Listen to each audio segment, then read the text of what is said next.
Au nom de Jésus. Bénis ta parole. Bénis chacun de nous. Nous voulons être bénis au travers de ce que tu vas nous communiquer. Au nom de Jésus.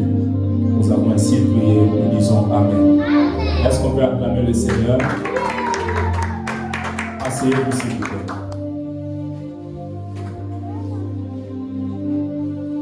Bonjour tout le monde.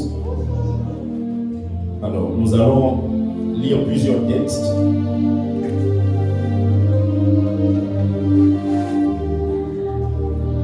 Je vais continuer sur ce que j'ai commencé le dimanche passé, qui était notre sous-thème voir et entrer. Voir et entrer. Vous pouvez noter les textes et ensuite on va les lire. Il faut toujours noter à l'église. Toujours. Il faut toujours prendre des notes. Même sur ton téléphone, tu prends des notes. C'est toujours important. Jean chapitre 3. On lira Jean chapitre 3, du 1er jusqu'au 11e verset. Et ensuite, on lira Exode chapitre 7, le verset 16. Après, on prendra encore Exode, le chapitre 19, le verset 10 et le verset 11. Et on terminera avec Exode au chapitre 20, du verset 18 au verset 21. Alors, Jean chapitre 3, du 1er au verset 11. La Bible dit, mais il y eut un homme d'entre les pharisiens nommé Nicodème, un chef des Juifs, qui vint à lui auprès de Jésus de nuit et lui dit, Rabbi, nous savons que tu es un docteur venu de Dieu, car personne ne peut faire ces miracles que tu fais si Dieu n'est avec lui. Jésus lui répondit, en vérité, je te le dis, si un homme ne naît de nouveau, il ne peut voir le royaume de Dieu. Nicodème lui dit, mais comment un homme peut-il naître quand il est vieux? Peut-il rentrer dans le sein de sa mère et naître? Jésus répondit, en vérité, je te le dis, si un homme ne naît d'eau et d'esprit, il ne peut entrer dans le royaume de Dieu. Ce qui est né de la chair est chair. Ce qui est né de l'esprit est esprit.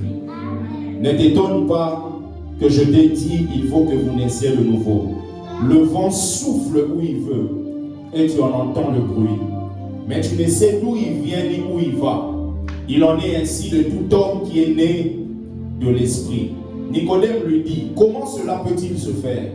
Jésus lui répondit, tu es docteur d'Israël et tu ne sais pas ces choses. En vérité, je te le dis, nous disons ce que nous savons et nous rendons témoignage de ce que nous avons vu. Et vous ne recevez pas notre témoignage. Exode chapitre 7, le verset 16.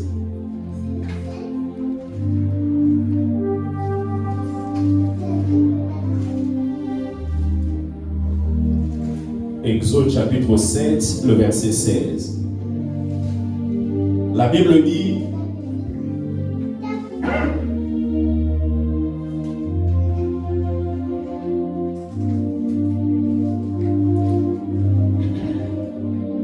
et tu diras à Pharaon, l'Éternel, le Dieu des Hébreux, m'a envoyé auprès de toi pour te dire, laisse aller mon peuple afin qu'il me serve dans le désert.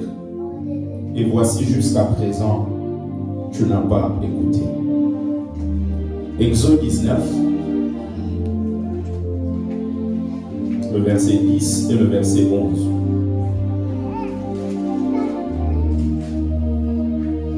Et l'Éternel dit à Moïse, va vers le peuple, sanctifie-les aujourd'hui et demain, qu'ils lavent leurs vêtements, qu'ils soient prêts pour le 3e jour, car le 3e jour, l'Éternel descendra aux yeux de tout le peuple sur le mont Sinaï. On va terminer avec Exode chapitre 20.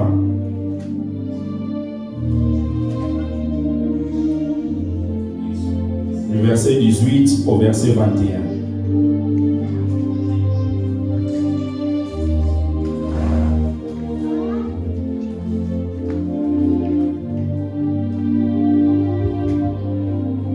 Tout le peuple attendait les coups de tonnerre et le son de la trompette. Il voyait les flammes de la montagne fumante. À ce spectacle, le peuple tremblait et se tenait dans l'éloignement. Ils dirent à Moïse, « Parle-nous toi-même et nous écouterons, mais que Dieu ne nous parle point, de peur que nous ne mourions. » Moïse dit au peuple, « Ne vous effrayez pas, car c'est pour vous mettre à l'épreuve que Dieu est venu.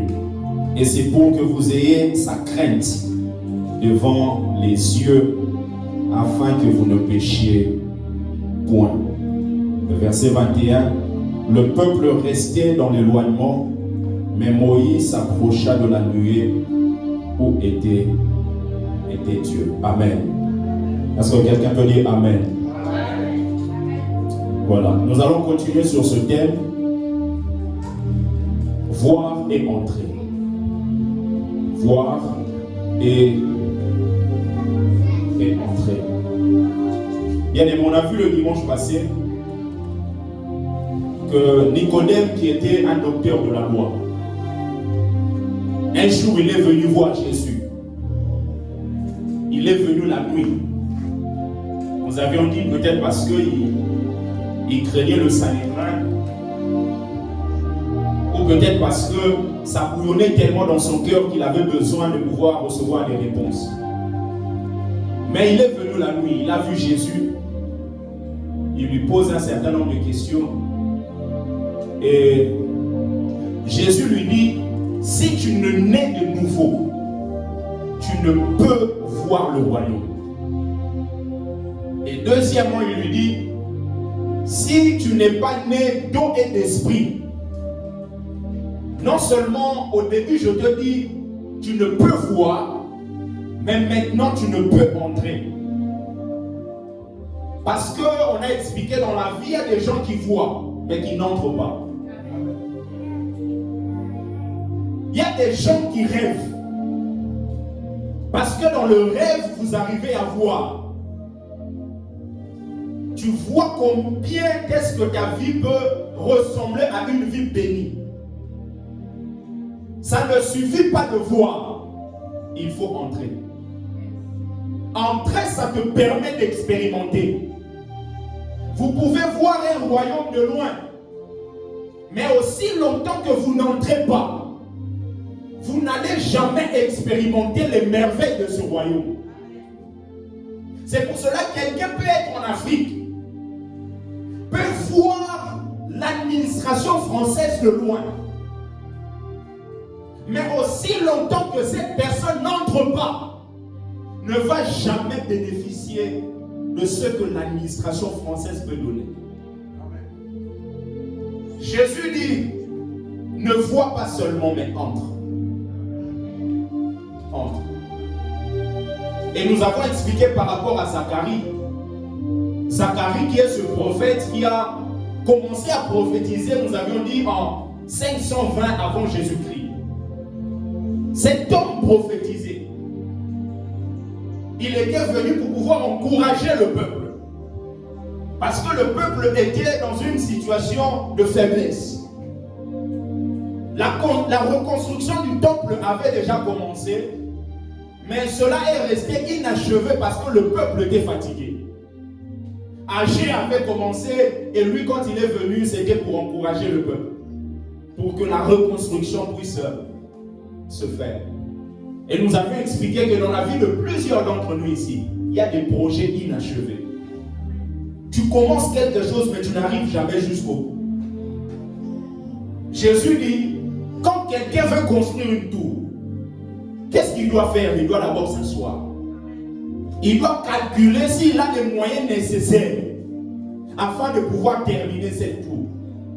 De peur que s'il commence, qu'il ne puisse pas achever et que les gens qui vont passer puissent regarder et dire il avait commencé, mais il n'a pas achevé. Quels sont les décisions que vous avez commencé à prendre depuis le début de l'année, mais qui sont restées inachevées? Ils ont commencé la reconstruction, mais la reconstruction n'est pas allée jusqu'au bout. Et Zacharie était là pour pouvoir les motiver, leur dire, continuons le travail. Continuons le travail. Mais cet homme a aussi prophétisé sur tout ce qui concerne le Messie. Nous avons lu, la Bible déclare, il est en train de prophétiser même sur le fait que Jésus va entrer dans Jérusalem au travers d'un anneau, le petit d'une ânesse. Ça, c'est une prophétie qui date de Zacharie, mais qui s'est accomplie lorsque Jésus est arrivé. Il a prophétisé même le fait que Jésus, il descendra avec ses saints afin de pouvoir justement mettre fin à cette guerre qu'on appelle la guerre d'Armageddon. C'est-à-dire, il reviendra avec ses saints et c'est en ce moment-là que Israël va croire en celui qu'ils avaient bercé. Ils vont reconnaître le Messie parce qu'il avait rejeté auparavant. Et quand il prophétise comme ça, il prophétise sur Jésus. Et Jésus, quand il est venu, Jésus a vu les prophéties de Zacharie. Non seulement de Zacharie, a vu aussi les prophéties d'Ésaïe. Il est écrit, un enfant nous est né, un fils nous a été donné. La domination reposera sur son épaule. On l'appellera admirable conseiller, Père éternel. On l'appellera comme ça. Mais Jésus ne s'est pas contenté à voir des prophéties qui le concernaient. Jésus pouvait se dire, non, on a parlé de moi, c'est merveilleux. Non. Jésus devait entrer pour accomplir ce que les prophètes dans l'Ancien Testament avaient annoncé. Bien aimé, Dieu t'a annoncé beaucoup de choses. Est-ce que tu te contentes à regarder où tu entres pour pouvoir vivre ça d'une manière effective? D'une manière effective. Nous avions vu que c'est très important d'entrer afin d'expérimenter. Bien aimé, Dieu est le Dieu des générations. La Bible dit qu'une génération vient, s'en va, et une autre arrive. Dans Ecclésiaste 1er, le verset 4. Vous allez voir, quand vous lisez la Bible, on nous présente plusieurs générations. Quand vous commencez dans Genèse chapitre 1er, vous continuez, on nous parle de plusieurs générations. Parce que Dieu est le Dieu de génération. La génération, par définition, c'est simplement l'ensemble des personnes vivant dans le même temps. C'est-à-dire les personnes qui vivent dans le même temps et qui ont à peu près le même âge. Ça, c'est la génération. Et Dieu est le Dieu de génération. Quelqu'un peut dire, oh non, au temps d'Adi Nabal au Congo. Quelqu'un va dire, oh non, au temps de tel prédicateur. Parce qu'il s'agissait d'une génération. Maintenant, vous allez voir qu'il y a 3 étapes quand vous lisez par exemple le livre de Genèse. Vous allez voir, la première des choses, c'est la présence des générations. Mais deuxième chose, vous avez la présence de ce qu'on appelle la dégénération. C'est-à-dire que ce qui était une génération a dégénéré, s'est détérioré. Dieu a créé l'homme, mais la détérioration est venue au travers du péché. Parce que la dégénération touche non seulement l'homme, mais touche aussi la société. Ça touchait l'homme, quand vous lisez Genèse 2:3, l'homme a péché. L'homme a mangé le fruit de l'arbre qui était défendu. Non seulement ça touche l'homme, ça touche aussi la société.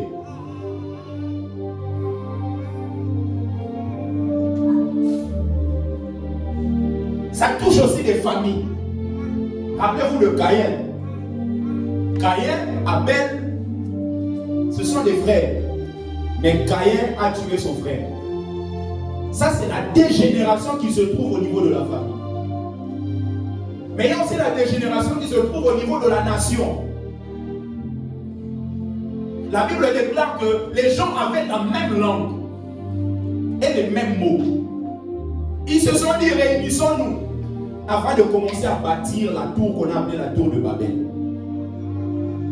C'est-à-dire que la dégénération peut toucher un individu, peut toucher une famille, peut toucher aussi toute une nation. Vous allez voir, dans tout un pays, vous avez l'impression que l'homosexualité prend l'ampleur. C'est-à-dire que ça ne touche pas juste une personne, ça ne touche pas juste une famille, ça touche toute la société. Il y a des choses qui peuvent toucher un individu, il y a des choses qui peuvent toucher une famille, mais il y en a d'autres qui peuvent aller au-delà, toucher toute une nation. Mais la bonne nouvelle, c'est que s'il y a la génération, il y a la dégénération, il y a ce que la Bible appelle la régénération. La Bible déclare que nous sommes régénérés, non par une semence corruptible, mais par une semence incorruptible, par la parole vivante et permanente de Dieu. Bien, mais peut-être tu fais partie d'une génération. Et dans cette génération, il y a la dégénération. Mais la bonne nouvelle, c'est que la dégénération n'est pas une fatalité. C'est possible que la régénération arrive. Est-ce que je parle à quelqu'un? La régénération. Dieu peut restaurer ce qui a été détérioré. Il est capable. Il est capable de le faire. Dieu est capable de restaurer. Il est capable de le faire. Il est capable de le faire.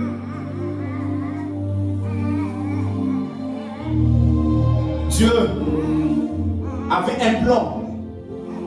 Parce que Israël, c'est toute une nation. C'est une nation que Dieu voulait prendre sous ses ailes comme son petit bébé. Et la Bible déclare que lorsqu'ils sont sortis de l'Égypte, Dieu voulait qu'ils sortent de l'Égypte, mais pour aller où? L'objectif c'était Canaan, mais Dieu ne voulait pas qu'ils aillent directement à Canaan. Dieu voulait que le peuple aille d'abord dans le désert. C'est la raison pour laquelle quand vous posez la question à l'église, en sortant de l'Égypte, le peuple devait aller où? Les gens voient Canaan. C'est la raison pour laquelle lorsque les gens rencontrent le désert, ils se disent, mais ce n'est pas ce que Dieu avait dit. Non, Dieu l'avait dit, mais vous n'aviez pas bien entendu. Dieu a dit, sortez pour aller me servir dans le désert. Bien aimé, c'est beaucoup plus facile de servir Dieu quand tout va bien. Il y a des gens qui vont vous soutenir lorsque tout va bien. Il y a des gens qui vont vous appuyer lorsque tout va bien. Mais il y en a d'autres, quand vous allez traverser le désert, vous ne me verrez plus. Il dit, allez dans le désert. Dans le désert, l'objectif c'est de nous éprouver. La question que je peux vous poser, Dieu nous éprouve. Pourquoi? Tester notre foi, d'accord? Quelqu'un d'autre? Notre fidélité. Ok. Pour grandir. D'accord? Très bien. Mais est-ce que vous pensez que Dieu ne sait pas si nous sommes fidèles ou pas? Il le sait. Il le sait pourquoi? Parce qu'il est Dieu, il connaît toutes choses, il est omniscient. Donc, vos réponses, vous pensez que c'est toujours, sont toujours bonnes?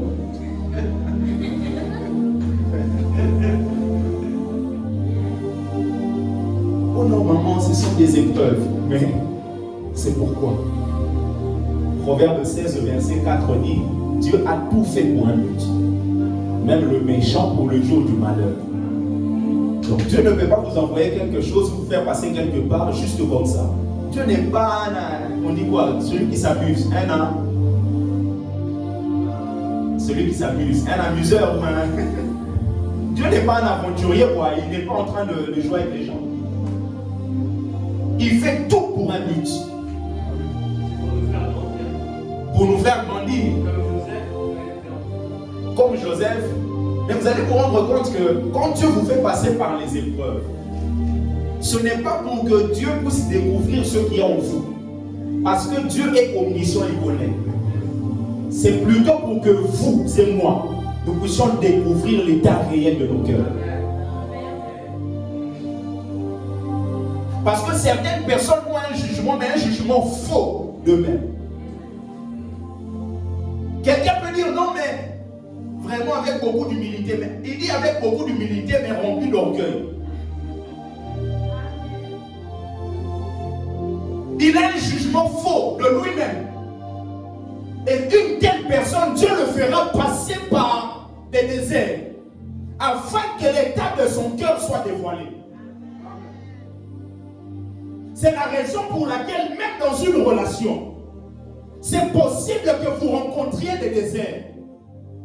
Et ces déserts peuvent vous enseigner par rapport à l'état du cœur de celui qui est avec vous.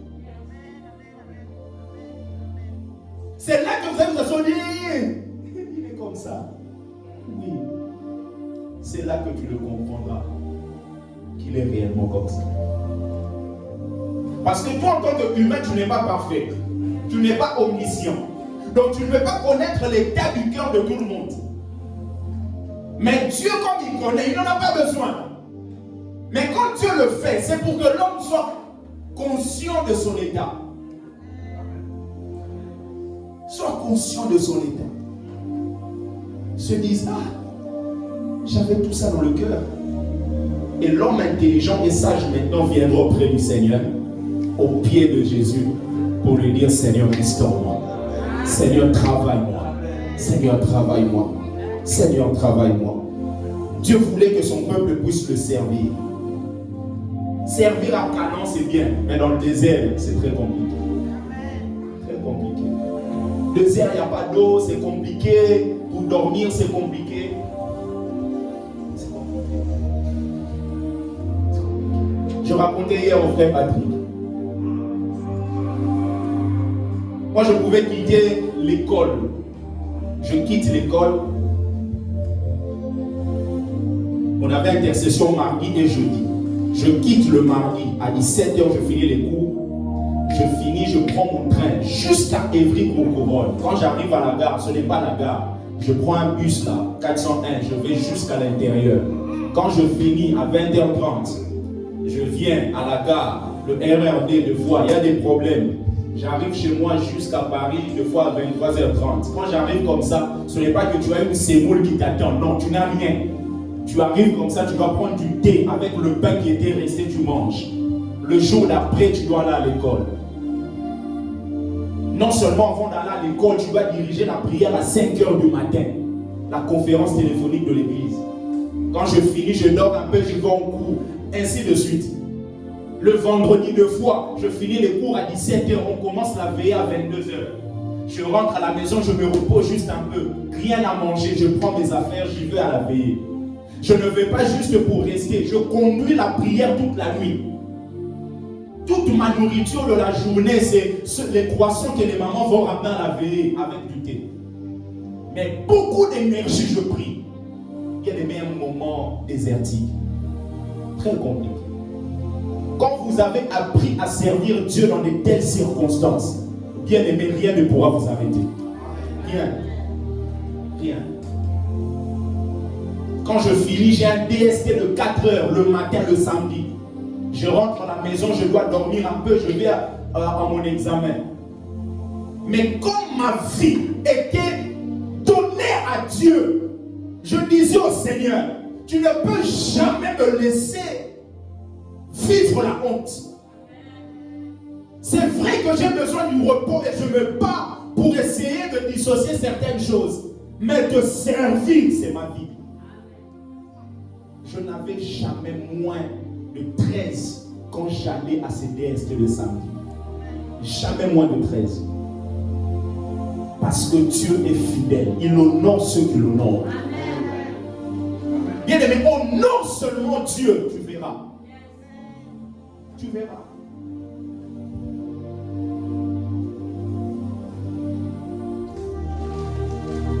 Dieu nous amène au désert pour nous éprouver. Une fois qu'ils sont sortis de l'Égypte pour aller vite, le peuple doit aller dans les déserts pour adorer, pour servir. Et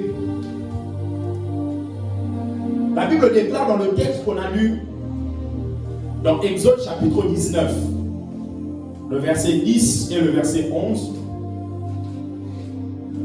l'Éternel dit à Moïse, va vers le peuple, sanctifie-les aujourd'hui et demain, qu'ils lavent leurs vêtements, qu'ils soient prêts pour le 3e jour, car le 3e jour de l'Éternel descendra aux yeux de tout le peuple sur la montagne de Sinaï. Dieu fait mention de 3 choses, je vous prie de noter. Premièrement, Dieu parle de la sanctification. Première chose, sanctification. Il dit, sanctifie le peuple, sanctifie-les aujourd'hui et demain. Sanctifie-les. Se sanctifier, c'est le fait de se mettre à part, mais de se mettre à part pour l'utilisation sacrée. Vous vous mettez à part pour être utilisé par rapport à quelque chose de sacré.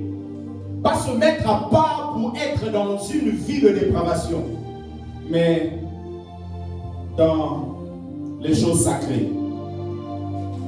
Et l'utilisation sacrée, c'est la recherche de la gloire de Dieu. Donc quelqu'un qui se sanctifie, c'est quelqu'un qui est mis à part, non pas pour sa propre gloire, mais pour la gloire du Seigneur. Pour la gloire du Seigneur. Et Dieu dit, je vais me manifester, mais avant que je le fasse, sanctifie le peuple. Parce que le peuple doit me voir. Mais pour que le peuple me voie, ce peuple doit être sanctifié. C'est la raison pour laquelle la Bible déclare, recherchez la paix et la sanctification, sans laquelle personne ne verra le Seigneur. Parce que le Seigneur est prêt à se manifester. Il est prêt à se dévoiler. Il est prêt à descendre. Mais avant qu'il ne descende, il faut que nous puissions nous sanctifier. Deuxièmement, il parle du lavage de vêtements. Il dit non seulement sanctifie-les aujourd'hui et demain, mais qu'ils lavent leurs vêtements. Qu'ils lavent leurs vêtements. Laver son vêtement, c'est un signe de pureté. Un signe de pureté. La Bible dit qu'en tout temps tes vêtements soient blancs et que l'huile ne manque pas sur ta tête. Qu'en tout temps. Qu'en tout temps. Parce qu'il y a toujours une différence entre la sanctification et la pureté. Vous pouvez être mis à part, mais ça ne suffit pas. Il faut être pur. Il faut être pur. Regardez Joseph. Joseph était dans une situation où la femme de Potiphar voulait coucher avec lui. En voulant coucher avec Joseph, la Bible déclare que Joseph a refusé. Joseph, quand il a refusé, il était pur. Il a gardé sa pureté. Il a gardé ses vêtements blancs. Mais ça ne suffisait pas. Joseph devait fuir, devait être mis à l'écart de l'environnement. Donc ça ne suffit pas de dire non, il faut maintenant se mettre à part. Donc quand vous appliquez la pureté, il faut maintenant vivre la sanctification.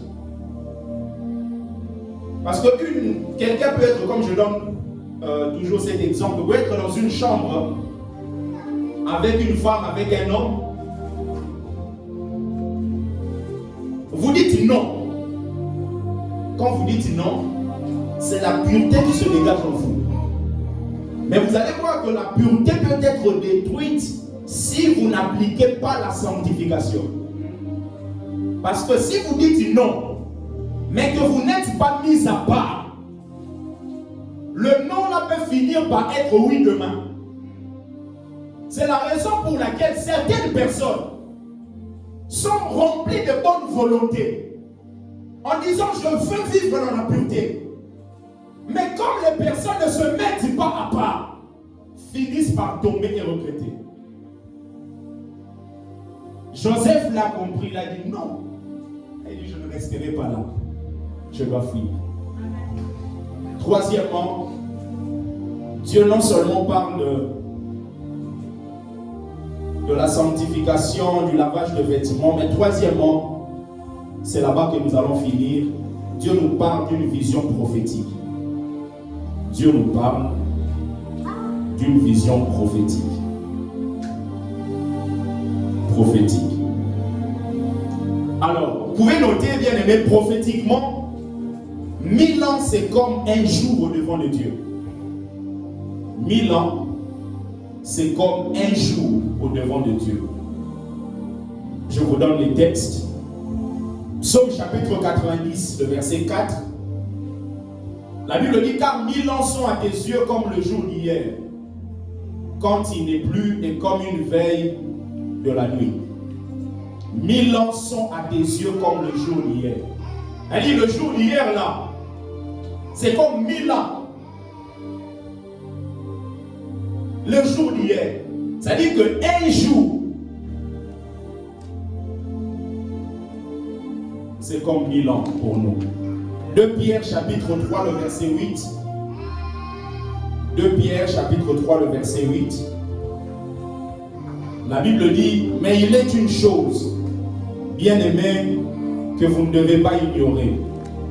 C'est que devant le Seigneur, un jour est comme 1000 ans. Devant le Seigneur, un jour est comme 1000 ans. Un seul jour est comme 1000 ans. Un seul jour est comme 1000 ans.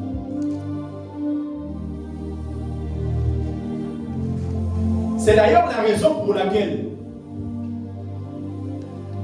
quand Dieu a créé l'homme, Dieu a défendu à l'homme de manger le fruit de l'arbre de la connaissance du bien et du mal, n'est-ce pas? Maintenant, l'homme, qu'est-ce qu'il a fait? Il a mangé. Qu'est-ce que Dieu a dit? Dieu avait dit, le jour où vous allez manger, vous allez faire quoi? Mourir. Mais est-ce que l'homme était mort? Physiquement, il n'était pas mort. Mais spirituellement, il était mort. Mais même physiquement, cette parole est toujours d'actualité. Parce qu'un jour, c'est comme 1000 ans. Adam n'a jamais vécu plus de 1000 ans.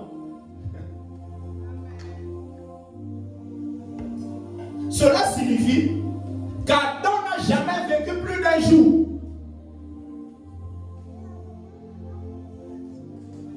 Parce que tu as dit le jour où tu mangeras ça, c'est ce jour-là que tu mourras. C'est-à-dire qu'il a mangé aujourd'hui, mais la journée ne s'est pas terminée. Parce qu'un jour, c'est comme 1000 ans. Et lui, il a vécu 930 ans. C'est-à-dire qu'il est arrivé au soir du premier jour. Il est mort. Et prophétiquement, par rapport à ce texte, Dieu dit à Moïse, sanctifie le peuple le premier jour et le deuxième jour, aujourd'hui et demain, parce que le troisième jour, je vais faire quoi? Je vais descendre. Prophétiquement encore, quand vous regardez qu'un jour c'est comme 1000 ans, cela signifie, depuis que Jésus a été crucifié, depuis que Jésus est ressuscité, jusqu'à présent, nous n'avons pas consommé plus de 3 jours. Nous avons consommé le premier jour 1000 ans, deuxième jour 2000, et là nous sommes en train d'aller vers le troisième jour. Et Dieu dit le premier jour, ce peuple doit être sanctifié. Bien aimé, depuis que Jésus est ressuscité, le travail de l'Église, c'est la sanctification.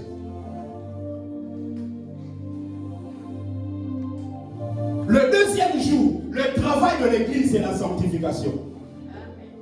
Parce que le troisième jour approche.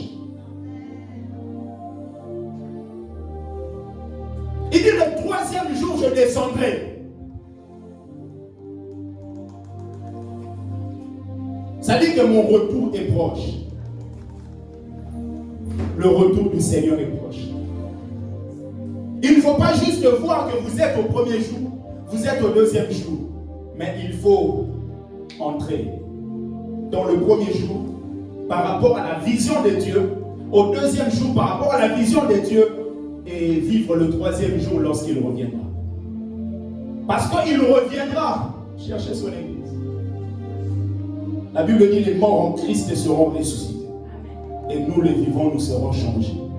Nous monterons dans les airs afin de rencontrer celui que nous avons aimé, mais que nous n'avons jamais vu. Que nous n'avons jamais vu. Nous monterons dans les airs afin de le rencontrer. Il dit sanctifie-les aujourd'hui et demain, qu'ils lavent leurs vêtements, qu'ils soient prêts pour le troisième jour, qu'ils soient prêts. Bien-aimés, êtes-vous prêts?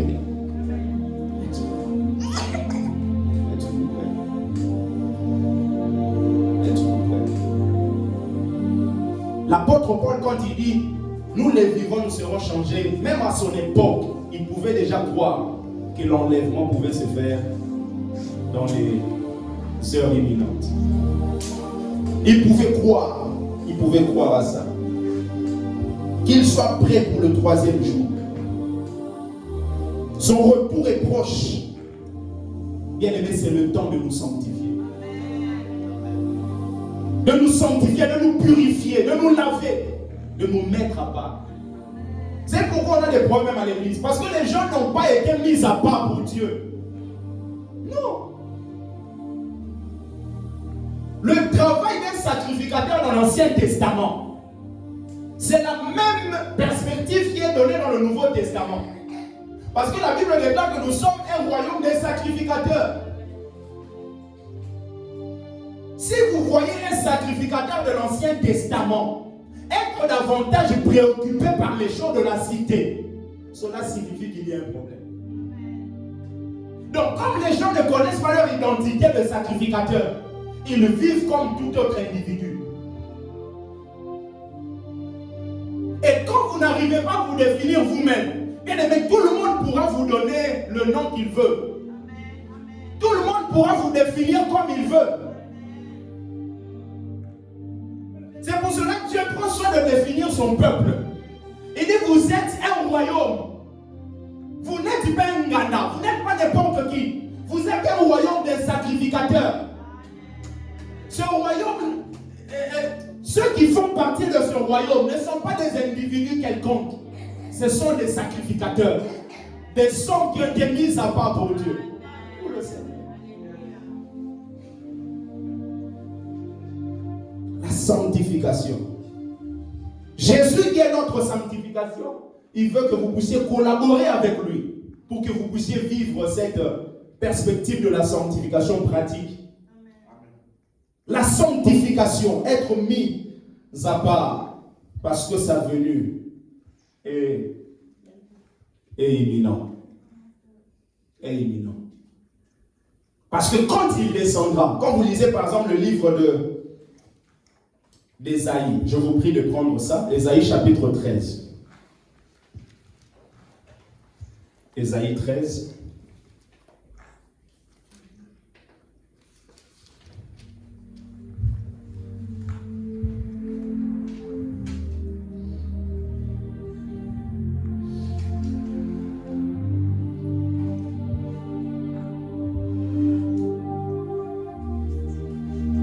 Du verset 9 au verset 10.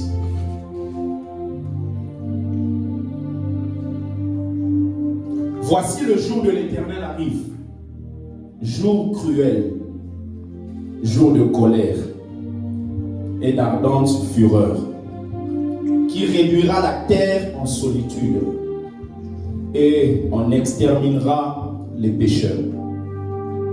Car les étoiles des cieux et leurs astres ne feront plus briller leur lumière. Le soleil s'obscurcira dès son lever, et la lune ne fera plus luire sa clarté. Ne fera plus luire sa clarté. Quand Jésus reviendra, la Bible dit que les étoiles, les astres, ne feront plus briller leur lumière. Quand vous regardez l'étoile, quand l'étoile sort, qu'est-ce qui vient chasser l'étoile? Le soleil, n'est-ce pas? C'est-à-dire que la gloire du soleil est beaucoup plus grande que la gloire de l'étoile. C'est un peu comme la loi et la grâce. La loi est là, donnée par Moïse, mais quand la grâce arrive, la loi doit faire quoi? Disparaître. C'est un peu comme Ismaël et Isaac. Aussi longtemps que Isaac n'est pas né, Dieu refuse que Abraham et Sarah puissent chasser Ismaël. Mais le jour où Isaac arrive, Dieu dira, Abraham, fais ce que ta femme te demande. C'est-à-dire, Ismaël peut partir parce que Isaac est arrivé. L'étoile peut partir parce que le soleil arrive. Et quand Jésus reviendra, l'étoile n'aura plus sa place, le soleil n'aura plus sa place. Comme pour dire, la gloire du Seigneur est beaucoup plus grande que la gloire de l'étoile et du soleil. Parce que sa lumière, l'apôtre Paul, quand il décrit la lumière du Seigneur, il dit, mais c'est une lumière inaccessible. Inaccessible. C'est pour cela que quand Dieu veut se manifester, il utilise ce qu'on appelle les nuages.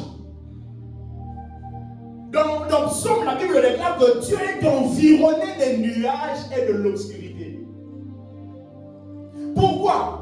Parce que quand vous regardez le soleil en train de briller, vous aurez du mal à regarder. Vous aurez du mal à voir. Or, Dieu fait que vous le voyez. C'est pour ça que la Bible déclare que Dieu a choisi d'habiter dans les ténèbres pour que cela puisse atténuer sa lumière, pour que vous puissiez le percevoir. Donc, quand vous le percevez, vous ne voyez pas Dieu dans sa dimension parfaite. Vous voyez Dieu dans une dimension comment on dit? Absorbée. Quelqu'un comprend? C'est-à-dire que si Dieu vous fait voir sa lumière tout entière, vous aurez du mal à le voir. Il habite dans une lumière inaccessible. C'est impossible d'y aller. Il dit à Moïse, personne ne peut me voir et faire quoi? Et vivre. Parce que quand vous le voyez, cette lumière peut vous tuer. La Bible dit qu'il est le feu dévorant. Donc qu'est-ce qu'il fait? Il est environné des nuages pour que cela puisse atténuer sa personne. C'est pour ça que la Bible déclare, nous tous qui, le visage découvert, contemplons comme dans un miroir la gloire du Seigneur. Le miroir dont l'apôtre Paul parle, ce n'est pas le même miroir que vous avez aujourd'hui. C'est le miroir du 1er siècle. Ce miroir ne donnait pas une image claire. Ça donnait une image d'à peu près. Et l'apôtre Paul dit, nous tous qui avons le visage découvert, contemplons dans un miroir qui donne une image d'à peu près.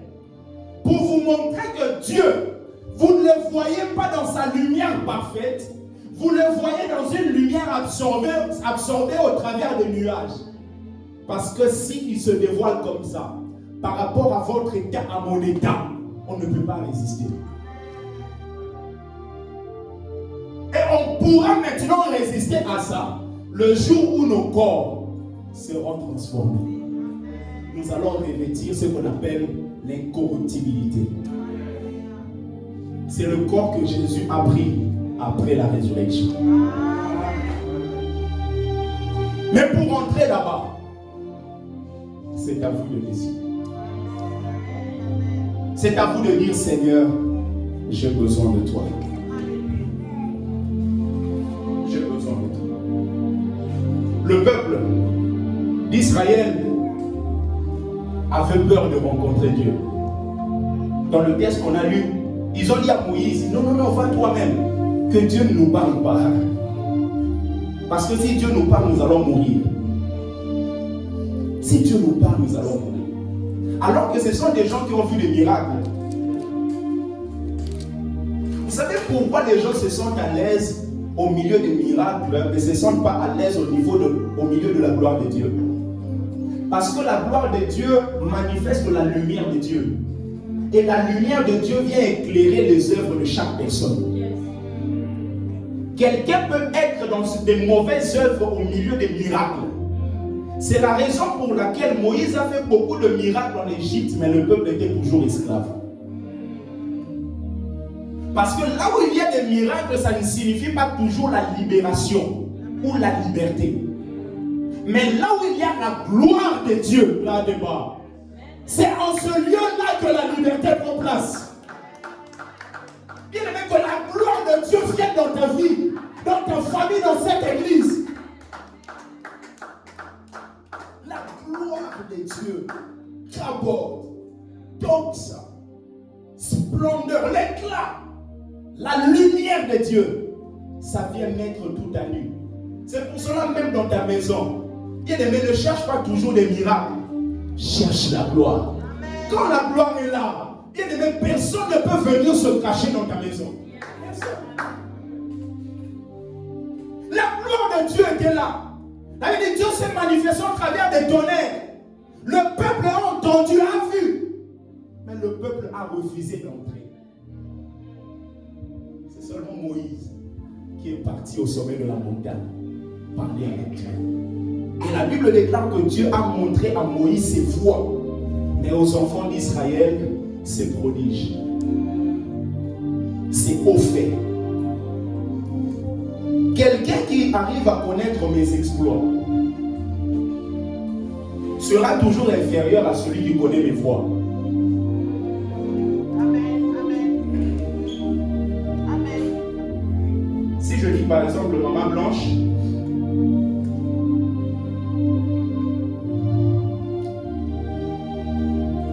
récupère des voitures toutes neuves gratuitement dans un pays, et que Maman Blanche arrive, me donne une voiture, donne à Papa Patrick une voiture.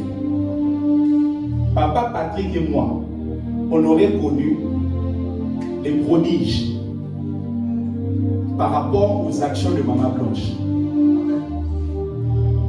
Mais les voies de Maman Blanche, pour aller récupérer ces voitures-là,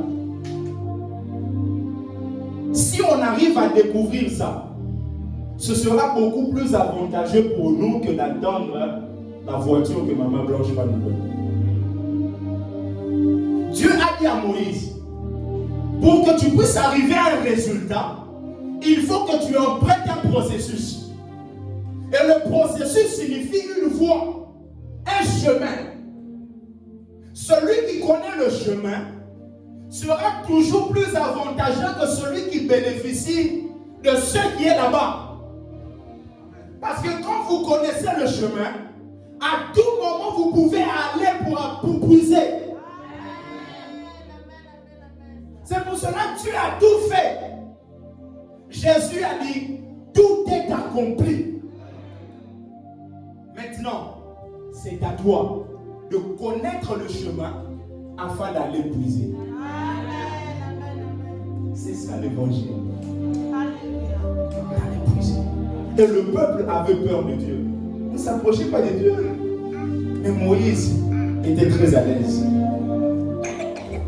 Le peuple restait au bas de la montagne. Mais c'est Moïse qui montait.